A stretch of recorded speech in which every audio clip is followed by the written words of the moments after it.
دیارە بە پێی بڵێن ناسینی مرۆڤ بۆ کەرەسەی بیناسازی خشت یەکێ بووە لە کەرەسە بیناسازیە سەرەتاییەکان کە بە قۆناغی جۆراجۆرات تێپەڕی و هەر لە گرتنەوەی قوڕ و هێشتنەوەی بۆ چەند ڕۆژێک و دوای دروستکردنی خانوبەرە ئەوەی کە خۆمان لە لادیەکانی کوردستانە کۆنبینیمانە تەمان ئەمە ئەچێتەوە بۆ چەند هزار ساڵ پێش میلاد و پێش لەدایکبوونی مەسیح دوودی خۆی لەسەر بێ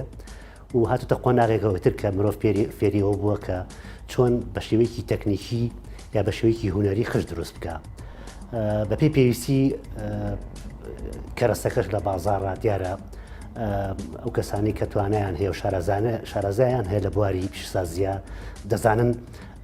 کە چ کەرەسەیەک لە بازاڕە بە تایبەتی بیناسازی کە پەیوەندیکی ڕاستەوخۆی هەیە بە ژیانی مرۆڤەوە. بیرۆکەی دروستکردنی ئەم کارگەی لە ساڵی 2004 هاتۆتە ئاراوە سەرەتا دەستکراوە بە بنیادنان و لە ساڵی 2010 بە بڕی 300 تەن ڕۆژ لە ڕۆژێکدا خشت بەرهەم هاتووە. پاشان لە ساڵی 2011دا بیرۆکەی فراوانکردن و فراوانکردنی کارکاتە پێشەوە بە هێڵێکی بەرهەمهێنانی پێشکەوتوتر دیارە تەکنۆلۆژیای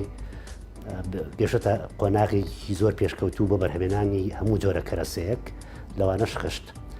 لە ساڵی 2012دا دەستکرا بە بنیادنان و دامەزرانی هێڵی دووەمی بەرهەم بە توانای 800 تەن لە ڕۆژێکە هەمان کات بەرهەمهێنانی خشتی جۆرا و جۆر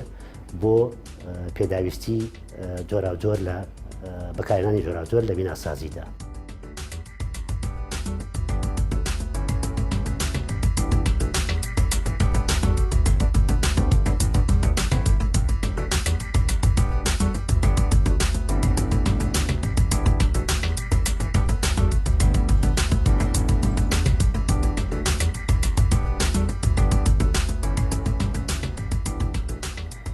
پیشەسازی بەرهەمهێنانی خشت لە چەند قۆناغێک پێک دێت. سەرەتا بە کان دەست پێ دەکات.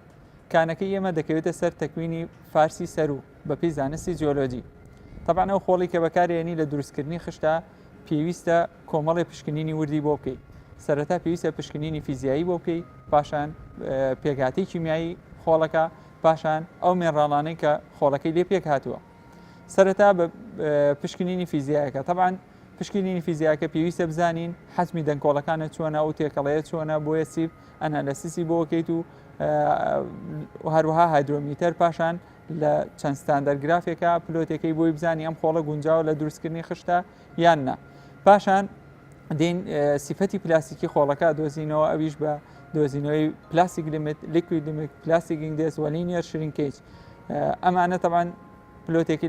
لەسەر چەند ستاندەرگرافێک پێتەڵێک ئەم خۆڵە گونجاوە لە پیشەسازی خشتە یان نا. پاشان پێکاتی کیمیایی خۆڵەکە کە ئەمەش زۆر گرنگە تێستی XRF بۆ ئەوی کە بزانین خۆڵەکە پێکاتی کیمیایەکەی لە چی پێکاتووە. تەمان خۆڵ پێکاتووە لە کۆمەڵێک ئۆکساید لەوانە SiO2 Al2O3 Fe2O3 MgO CaO هەموو ئەمانە گرنگن کاریگەری خۆیان هەیە لەسەر خشتەکە و ئەبێ متابعە بکرێ. پاشان پێویستە بزانین خۆڵەکە لە چ مێنڕاڵێک پێکاتوە ئەویش بە تێستی XRD بۆی کە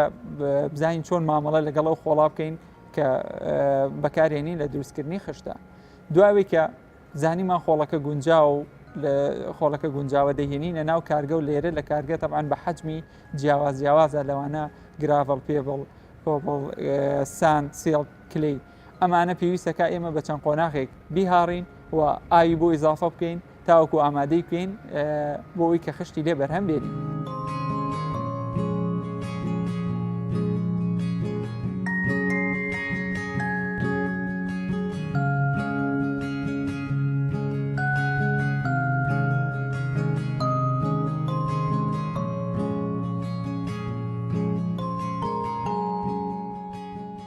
باشەوەی خۆڵەکە لە ناو قاعەکەی ئامایەوە بۆ ماوەی 10 ڕۆژ بۆ 2 هەفتە دواتر ڕەوانە دەکرێت بۆ ئەم بەشە ئێرە بەشی بڕینە سەرەتا دەچێتە ناو هوپەرەکانەوە لەوێدا ڕەوانە دەکرێت بۆ ناو ئەم ڕۆڵمیلە ڕۆڵمیلەکە دەف لە ڕۆڵمیلەکە چییە؟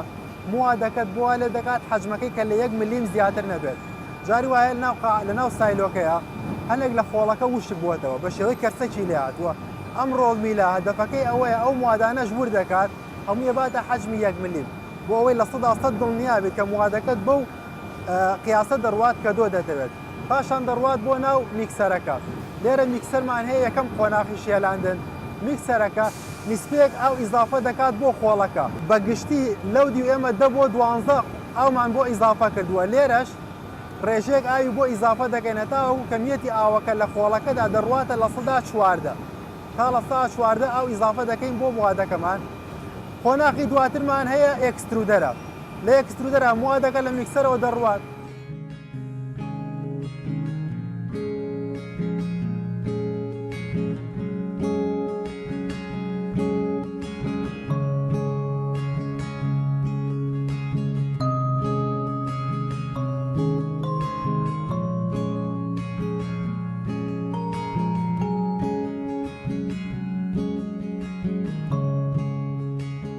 پاشەوەی موادەکە لە ڕۆڵمیلەکە دەڕوات دەچێتە میکسەری یەکەم لە بەشی بڕین لەوێدا ڕێژەیشتر ئاوی بۆ ئیزافە دەکرێت بۆی نیسبەی ئاوەکەت بگاتە لە 114 دواتر دێتە ئێکسترودەر ئەم ئامێری لە پشتمانەوە ئێکسترودەرەکەیە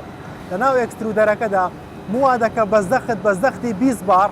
کەپس دەکرێت و پاڵی پێوە دەنرێت بۆ پێشەوە لە ناو ئێکسترودەرە بەشێکی تریش هەیە کە زۆر گرنگە ئەویش ڤاکیومە ڤاکیومەکە ئیشی ئەوەیە هەوای ناو خشتەکە ڕاکێشێتی دەرەوە بۆی موادەکە زیاتر کۆمپاکت بێکەوە و قووەتی زیاتر بێت لە دوای ئێکسترودەرەکە لە دەمی ئێکسترودەرەکەی قاڵبمان هەیە کە قاڵبەکە پێی جۆری ئەو خشتەی کە خۆمان ئەمانەوێت ئەتوانی قاڵبەکە دەگۆڕین ئیتر قاڵبی ستاندەرمان هەیە بلۆکمان هەیە چ جۆرێکمان پێویست بێ ئەو جۆرە قاڵبەی لێین لە دوای ئێکسترودەرەکە کە دەدەچێت موادەکە بە شێوەی کۆڵۆمە کۆڵۆمی گەورە گەورەیە دوو کەتەرمان هەیە لە پاشەوە کەتەری یەکەم موادەکە دەبڕێت بە شێوەی کۆڵۆمی گەورە لە دوایەوە کەتەرێکترمان هەیە ماڵتی کەتەرە حەزمی موادەکە حەزمی خشتەکە بەو شێوەی لە دەگات پێی ستاندەرەکەت بۆ نمونە حەزمی خشتەکە چەندێک بێت جۆری ئەو کەتەرە دانراوە خشتەکەمان وا لێ دەگات و دوو بعدی سێم کە بەرزیەکەیەتی بەرزیەکە ئەدا بە خشتەکە قاڵبەکە لە دووە دوو بعد دیاوەتێ کە درێژی و پانیەکەیەتی بەرزیەکەش کەتەرەکە دەیداتێ و خشتەکەت بە شێوەیەکی مجەسەم مەزبوط بۆ دەدەچێت پاشان مەرحەلەی سمانەیە کە بار دەکرێت بۆ ناو عەربانەکانی درایر ڕەوانە دەکرێت دەڕواتە ناو درایەرەکەەوە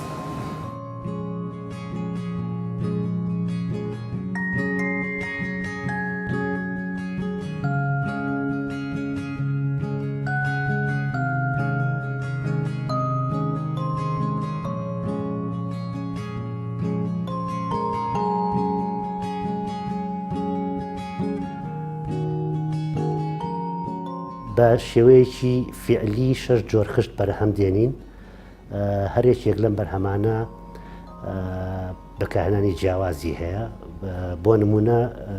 ئەو جۆرە خشتەی کە لە عێراقا بە عەرەبی پێڵێن جمهوری یا ئێمە پێڵێن ستاندەرد کە خشتێکی بچووکە بۆ دروستکردنی دیوار بەکارێت پاشان سەقفی لەسەر کۆنکرێت سەبەکرێت پێنج جۆرەکەی تر کە بەرهەمی نوێن و ئەمە بەرهەمی کارگەکەی ئێمەیە تەنها لە عێراقا چەند کارگەیەکی کە هەوڵیان ناوە بەرهەمی بێنن بەڵام سەرکەوتوو نەبن بەپێی لە ئاست جۆرێتی بەرهەمەکانی ئێمەدا جۆرێکی کە بیزەبت پێوانەکەی هێندەی پێوانەی بلۆکی کۆنکرێتیە 20 بە 20 بە 40 ئەمە شەر دیوارەکە دروست دەکرێت پێی و پاشان سەقفی دەخرێتە سەر جۆرەکانی کە بۆ هەیکەلە بۆ نمونە بینایەکی گەورە دروست دەکرێت لە چەند نهۆمێک بە پایە هەڵەسێت بیناکە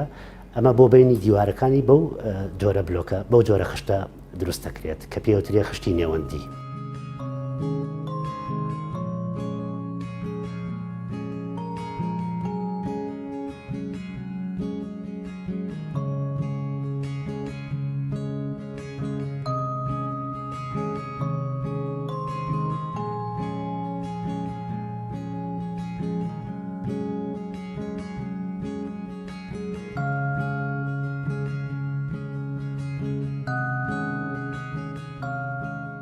بەو پێی کە خشت لە خۆڵ دروست دەکرێت دیارە خۆڵیش ئێمە لە بیناسازیە بەکار هاتووە کوتم لە سەرەتای ژیانی مرۆڤ لە ڕووی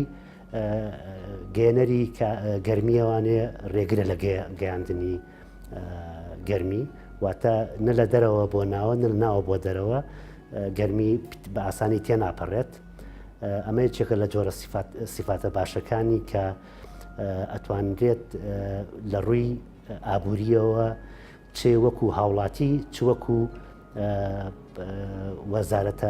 وەزارەتانەی کە پەیوەندیان هەیە بە بەرهێنانی وزەی کارەبا و نەوت و سوتەمەنیەوە.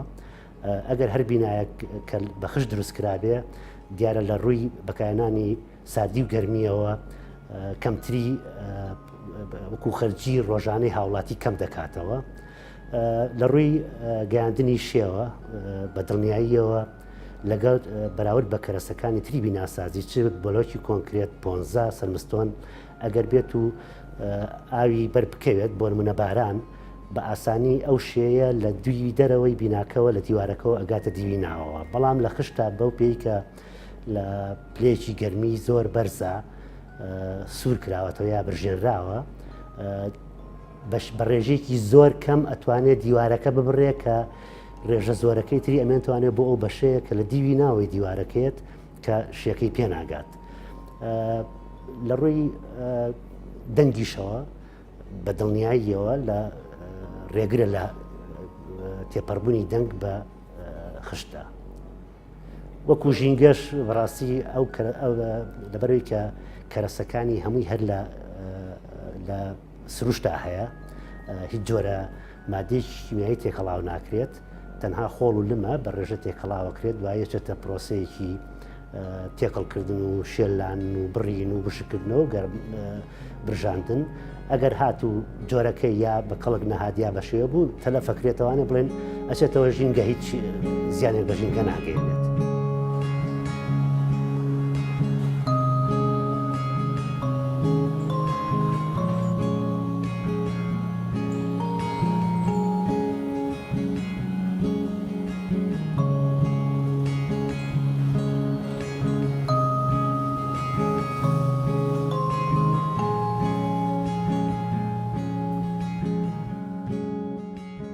پاشەوەی خشتەکان لە بەشی بڕین ئامادە دەکرێت و بار دەکرێت بۆ ناو ئاربانەکانی درایەر دەڕواتە ناو درایەرەکەەوە لە ناو درایەردا بۆ ماوەی 24 بۆ 36 کاتژێر لە ناو درایەردا دەمێنێتەوە بە شێوەیەکی تەدریجی وشک دەکرێتەوە کە لە ناو درایەردا ئەمە فانمان هەیە و دەورانی هەوا دروست دەکات و پلەی گەرمای درایەری بە شێوەیەکی تەدریجی لە 30 دەرەجەوە زیاد دەکرێت بۆ نزیکی 70 دەرەجە بۆی خشتەکە بە شوێنەی وشک بکرێتەوە تووشی هیچ شۆکێک نەبێت و درز و شکاوی لە خشتەکەدا دروست نەبێت. پاشان لە درایەر دێتە دەرەوە دەیبینی خشتەکان لەسەر لە درایەر هاتۆ دەرەوە وشک بووەتەوە. دواتر بار دەکرێت بۆ سەر ئاربانەکانی فڕن، بار دەکرێت بۆ سەر ئاربانەکانی فڕن و ئامادە دەکرێت و ڕەوانە دەکرێت بۆ ناو فڕن.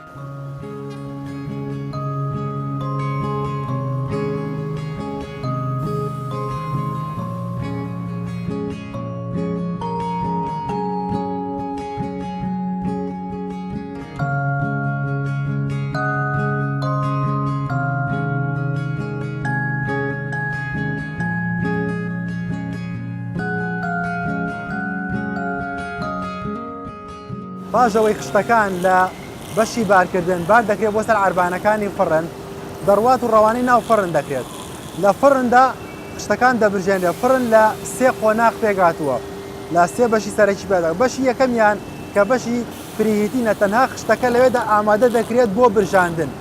دواتر مەرحەلەی دووەمان هەیە کە قۆناغی برژاندنە. لێرەدا پلەی گەرمای خشتەکە تا نزیکی 89 دەرەجە پلەی گەرما بەرز دەکرێتەوە، خشتەکە دەبرژێنرێت بۆی تەواو ببرژێت و کریستاڵەکان تایدا تەواو دروست ببێت.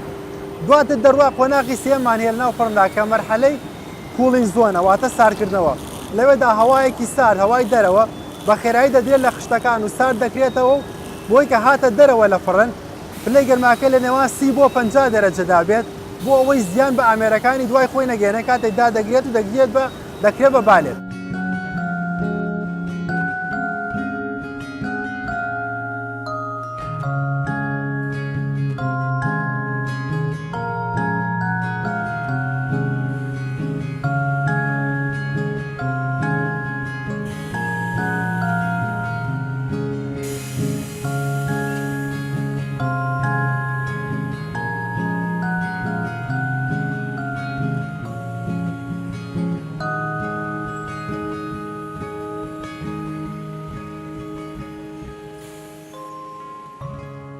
ئێرە بەشی داگرتنە پاشەوەی خشتەکان لە فڕن دێتە دەرەوە برژاوە دێت بۆ بەشی داگرتن لێرە لە ڕێ ڕۆبۆتەکانەوە دادەژیرێت ڕیز بە ڕیزدا ئەگیرێت و پاشان بەهۆی ستراپەرەکانەوە قەیدی لێ دەدرێت و ستەفتە دەکرێت بە بالێت دواتر دەڕوات دەکرێتە ناو حوزی ئاوە خشتەکان هەمووی تەڕ دەکرێت ئامانج لەم تەڕکردنە چییە لە ناو خشتەکەدا مادەیەک هەیە کاربۆناتی کالیسیۆمە ئەم کاربۆناتی کالیسیۆمە مادەیەکی چالاکە ڕتوبە لە جەو وەردەگرێت و حەجمەکەی داڵسێت دەبێتە هۆی تەقاندنی خشتەکە ئەگەر نەکرێتە ئاوە بەڵام کە دەیکەیتە ناو ئاوەکەوە دەگۆڕێ بۆ مادەیەکی سابت ئەو کێشەیەی نامێنێت و هیچ مەتەستێکی نامێنێت دواتر لە ڕێی تاقیگەوە نمونە لە خشتەکان وەردەگیرێت بەپی عادەت بەپی ئینتاجی ئەو ڕۆژە نمونەی خشتەکان وەردەگرێت و دەبرێت بۆ تاقیگە لە تاقیگەدا سەرجەم ئەو فەحسانەی کە پێویستە بۆ ستاندەری عێراقی بکرێت ئەو فەحسانەی بۆ دەکرێت و بەراورد دەکرێت بە ستاندەرەکە ئەگەر لەگەڵ ستاندەردا نەگونجێت ئەو کاتە خشتەکە جا دەکرێتەوە نانێرێتە بازارەوە دەکرێتەوە بە خۆڵ جارێکتر ئەگەر لەگەڵ ستاندەرەکەدا گونجاو کێشەی نەبوو ئەو کاتە دەڕواتە ناو ساحەوە و ئامادە دەبێت بۆ فرۆشتن.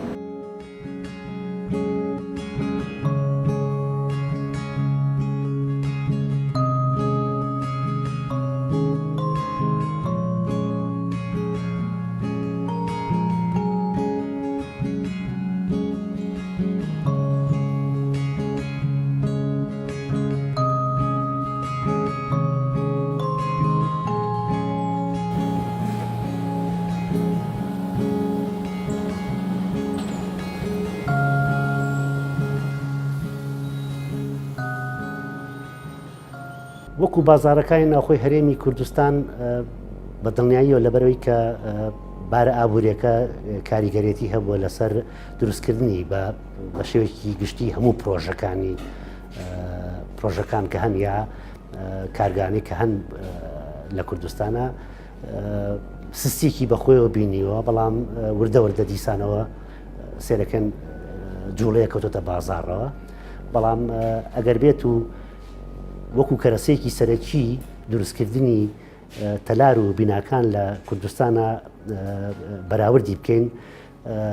ئەتوانین بڵێن پێویستیمان بە چەند کارگەیەکی کێیە هاوشێوەی ئەم کارگەی ئێمە کە بەرهەمی خشت بەرهەم بێنێت بۆ پڕکردنەوەی ئەو کەم و کورتیە بەڵام بەڕاستی ئێستا ئێمە زیاتر بەرهەمەکانمان ناوەڕاست و عێراقیشی گرت ناوەڕاست و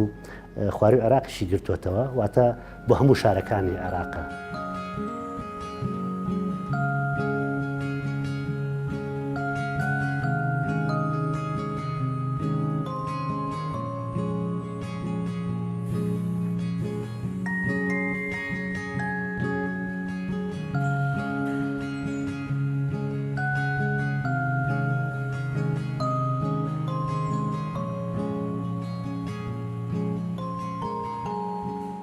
ئەو ڕێژەیە کە گومرگ کە لەسەر بەرهەمی هاوردە دەئانرێت زۆر کەمە کە ئەمە ئەو کاریگەرێتی هەیە کە نرخی کەمتر بکەوێت و بەرهەمە ناوخۆیەکان بە گشتی باسەکەین.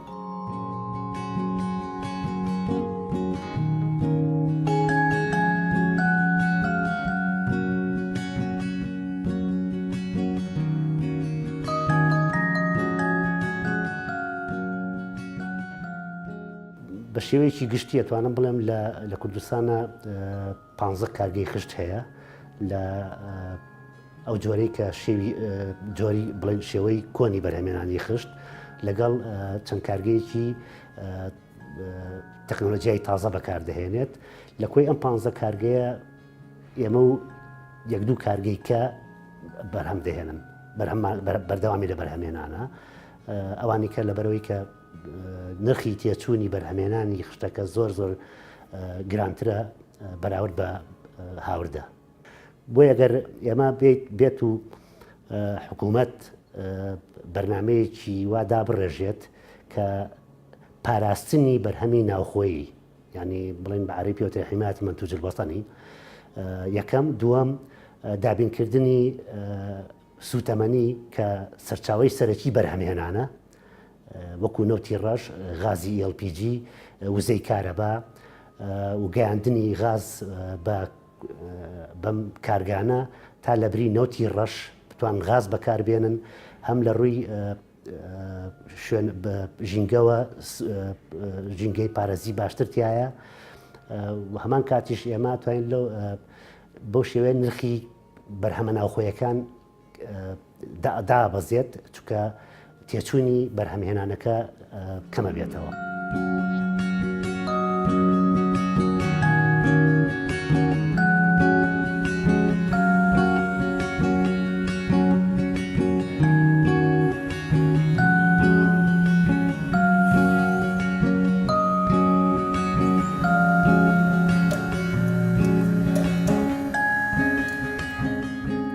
دوای کە خشتەکە بەرهەمهێنرا ئێمە لێرە لە بەشی کوالتی کۆنتڕۆڵ هەموو ئەو فەحسانەی پێویستە بۆی ئەنجام ئەدەین. طبعاً بە پێی ستانداردی عراقی کۆمەڵی فەحس داوا کراوە، کۆمەڵی تاقیکاری داوا کراوە، لەوانە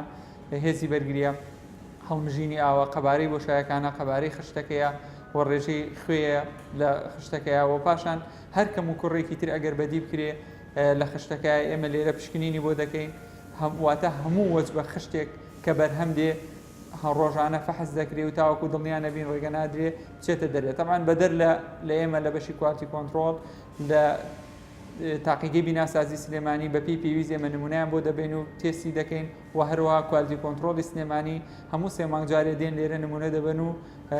هەموو تێسە پێویستانەی بۆ دەکەن. طبعاً ئێمە بۆ ئەو 6 جۆرەی بەرهەمەی کە هەمانە تەنها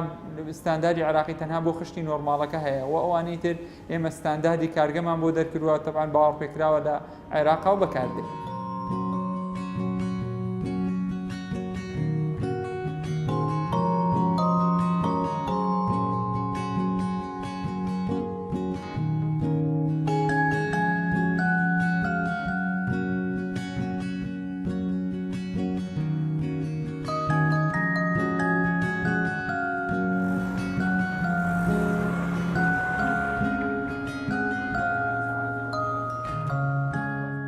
بەرهەمەکانی ئێمە ئەتوانێت بەراورد بکرێت بە بەرهەمە ئەوروپیەکان. من خۆم بەردەوام خەریکی دۆزینەوەی سەرچاو و زانیاریم لەسەر بەرهەمی خشت لە سەر تاسەری جیهانە بەراورد بە کۆمپانیا بە ناوەکانی جیهان ئەتوان بڵێم لێک ئاستاین لە ڕووی جۆرێتیەوە. بەراورد بە بەرهەمەکانی وڵاتانی دراوسێ ئێمە دوو هێندەی زیاترین لەوان بەرامبەر ئەوانین.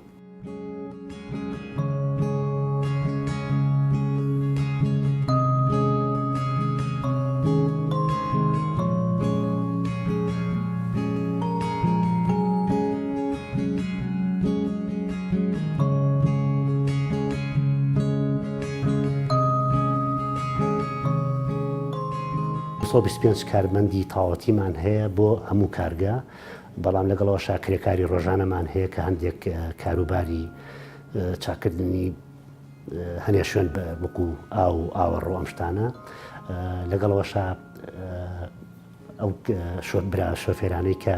بەرهەمەکانی کارگە نەقلەکەن ئەگوازنەوە بۆ شارەکانی کوردستان و عێراق. واتە بە تێکڕا ئەتوانم بڵێم 280 کارمەند بە دەرەوە و بەگشتی و بە تایبەتی لەم کارگەیە ئیشەکات کە ئەمەش ئەتوانین بڵێن ئەگەر چەند کارگەیەکی تری بەم شێوەیە هەبێت لە کوردستانە ئەتوانرێت هەلی کار بۆ چەندین بێکار بدۆزرێتەوە کە ئەوەش دیسانەوە بەسوود دەگەڕێتوانێ چوەکو کۆمەڵگە چوەکو حکوومەت کە ئەرچێکی لەسەر کەم بێتەوە.